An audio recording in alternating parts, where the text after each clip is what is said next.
Good morning students. Hindi में हम 12वां जो रानी रेखा चित्र है वहाँ तक पढ़ चुके हैं। वहाँ तक का हमारा अभ्यासक्रम पूर्ण हो चुका है। अब हम आगे काव्य 13वां नीति के दोहे जिसकी रचना रहीम जी ने की है वह समझेंगे। रहीम जी ने नीति व्यवहार संबंधी अनेक दोहे लिखे हैं। यहाँ उनके 9 दोहे दिए गए हैं। इनमें परोपकार, सच्ची मित्रता, तुच्छ वस्तु का महत्व, धैर्य का महत्व, उत्तम व्यक्ति की प्रकृति, किसी से मांगना नहीं चाहिए आदि के बारे में इन दोहों में बताया गया है। अब हम रहीम जी का परिचय समझेंगे। रहीम जी का जन्म लगभग सन 1553 में हुआ था और उनका निधन सन 1626 में हुआ था। रहीम जी का पूरा नाम अब्दुल रहीम खान खाना था। उनके पिता का नाम बैरम्बा था जो अकबर के अभिभावक थे। रहीम अकबर के 9 रत्नों में से एक थे। रहीम की कार्यक्षमता और बुद्धिमत्ता से अकबर बहुत प्रभावित थे और इसीलिए उन्होंने रहीम को अपने दरबार का महामंत्री का सर्वोच्च पद प्रदान किया था। रहीम संस्कृत, अरबी, फारसी के विद्वान थे।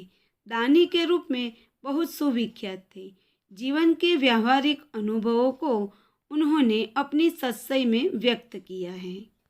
अब हम रहीम जी के दोहों का भावार्थ समझेंगे। यहाँ पर नीति के दोहे काव्य में उनके 9 दोहे दिए गए हैं। पहला दोहा है, तरुवर फल नहीं खात हैं, सरवर पिय ही न पान, कही रहीम पर काज हित, संपत्ति सुच ही सुजान। तरुवर यानी वृक्ष, पेड़, सरवर यानी सरोवर, पान यानी पानी और परकाज यानी दूसरों की भलाई के लिए, सुच ही यानी संग्रह करना, सुजान यानी सज्जन मनुष्य, ज्ञानी पुरुष, बुद्धिमान व्यक्ति। यहाँ पर रहीम जी कहना चाहते हैं कि पेड़ अपने फल कभी नहीं खाते और सरोवर अपना पानी नहीं पीते।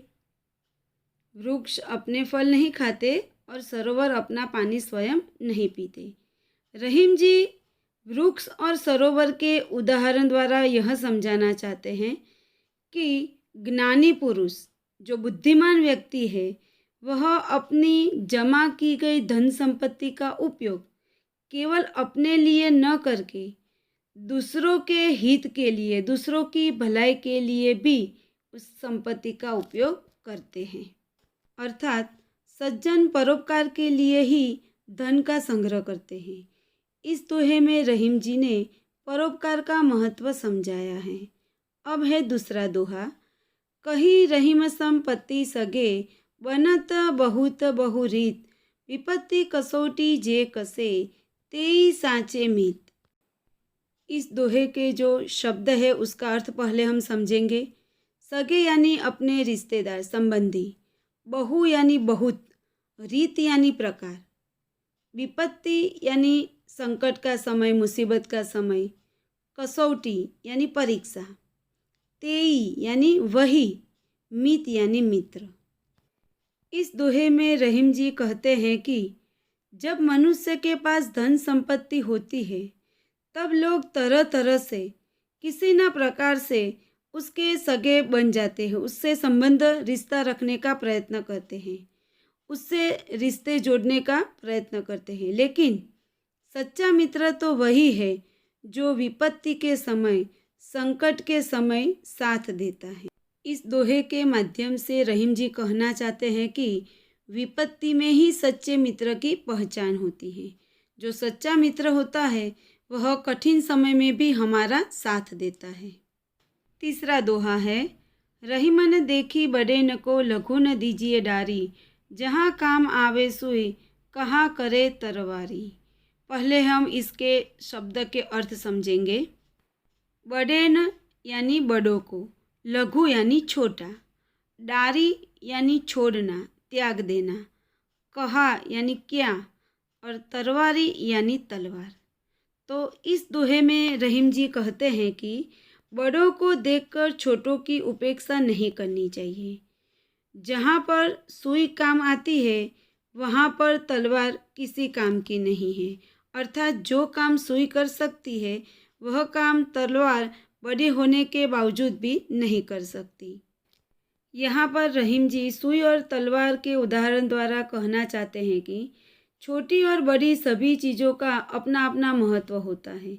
किसी चीज़ को छोटा या तुच्छ समझकर उसे छोड़ देना नहीं चाहिए। लोग अधिकतर बड़ों को यानी समाज में जो धनी व्यक्ति है उसे ज़्यादा आदर सम्मान देते हैं और गरीब लोगों की उपेक्षा करते हैं। लेकिन उपयोगिता की दृष्टि से हम देखें तो किसान, मजदूर तथा छोटे काम करने वाले सभी लोगों का इतना ही महत्व होता है। इसलिए हमें छोटे लोगों की उपेक्षा नहीं करनी चाहिए। अब आगे के दोहे हैं। दीन सबन को लखत है, दिन ही लखे न कोई। जो रहीम दिन ही लखे, दीन बंधु सम होय। दीन यानी गरीब, असहाय लोग। लखत है यानी देखते हैं। कोई यानी कोई। दीन बंधु यानी गरीबों के बंधु यानी ईश्वर भगवान।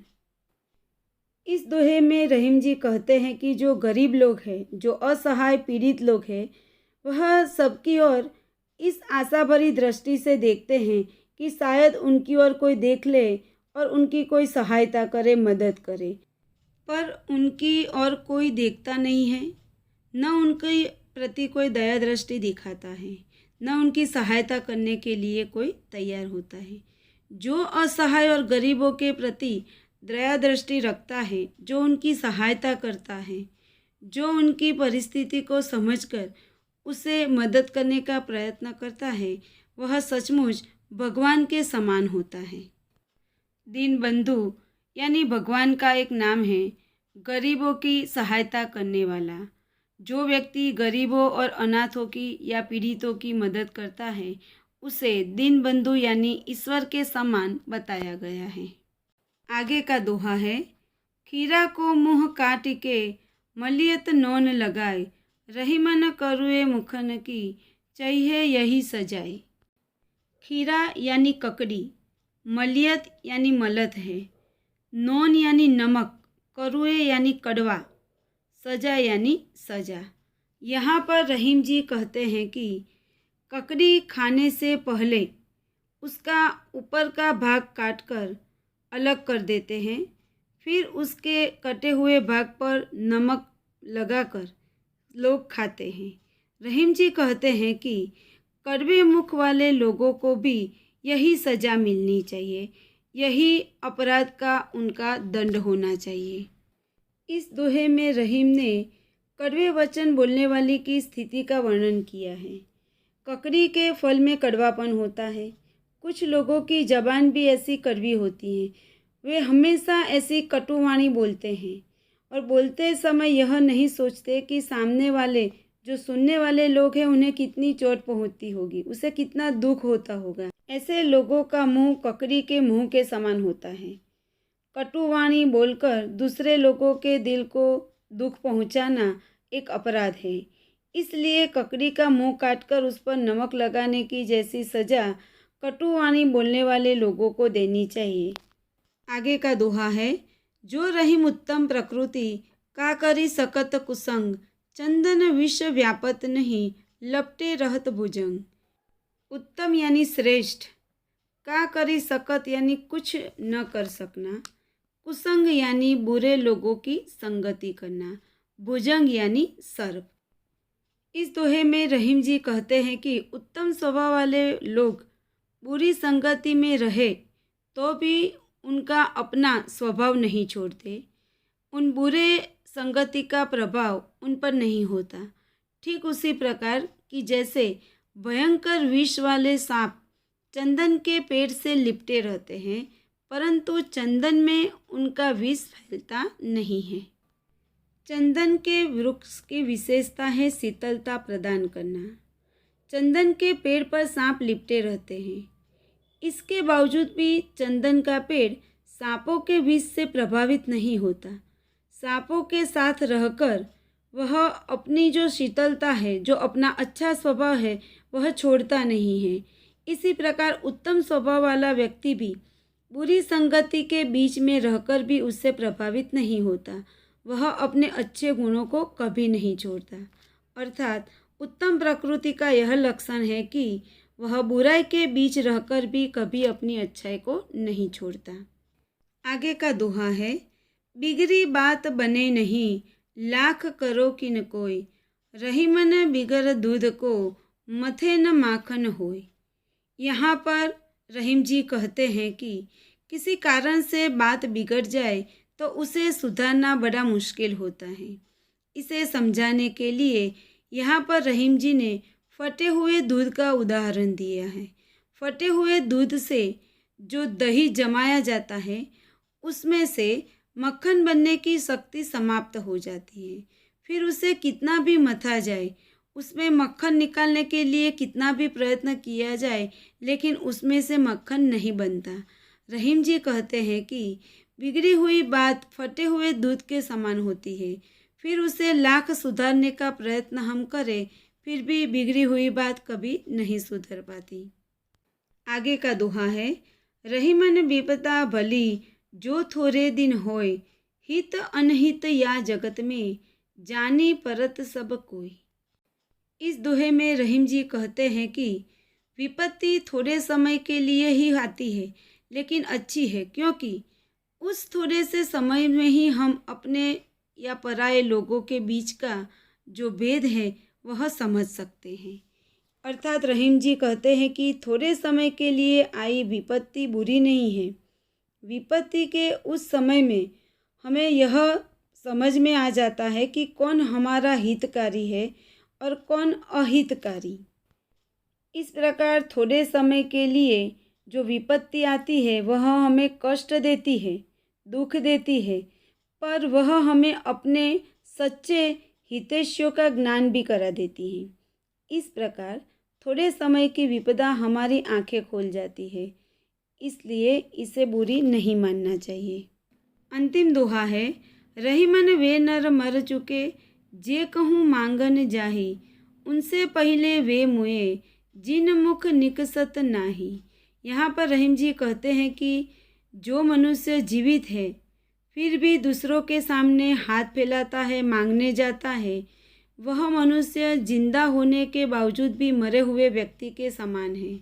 परंतु उनसे पहले वे मनुष्य मरा हुआ है जिनके मुख से दूसरों को देने से नहीं शब्द निकलता है, यानी जो मांगने वालों को देने से इनकार करता है वह मनुष्य भी मरा हुआ है। यहाँ पर रहीम जी मांगने की वृत्ति को बुरी कहते हैं, लेकिन साथ ही उसे भी बुरी बात कहते हैं कि जो दूसरों को देने से इनकार करते हैं। तो यहाँ पर हमारे 9 दोहे पूर्ण हुए, सबका भावार्थ हमने समझ लिया है। अब हम इसके प्रश्न के उत्तर की चर्चा करेंगे। पहला प्रश्न है, रहीम के अनुसार संपत्ति का महत्व क्या है? तो रहीम जी के अनुसार संपत्ति का महत्व यह है कि उससे दूसरों की भलाई की जाए, अर्थात संपत्ति का उपयोग दूसरों की भलाई के लिए किया जाए। दूसरा प्रश्न, छोटों का तिरस्कार क्यों नहीं करना चाहिए? छोटों का तिरस्कार इसलिए नहीं करना चाहिए क्योंकि जो काम छोटे कर सकते हैं वह कभी बड़े भी नहीं कर सकते। तीसरा प्रश्न है, सुई का काम कौन नहीं कर सकता? तो सुई का काम तलवार नहीं कर सकती।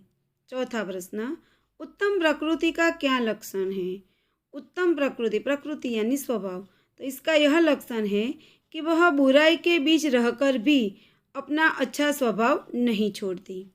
आगे का अंतिम प्रश्न, मांगने के बारे में रहीम जी क्या कहते हैं?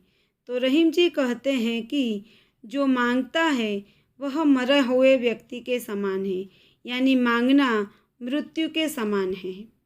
ये प्रश्न के उत्तर एक एक वाक्य के थे।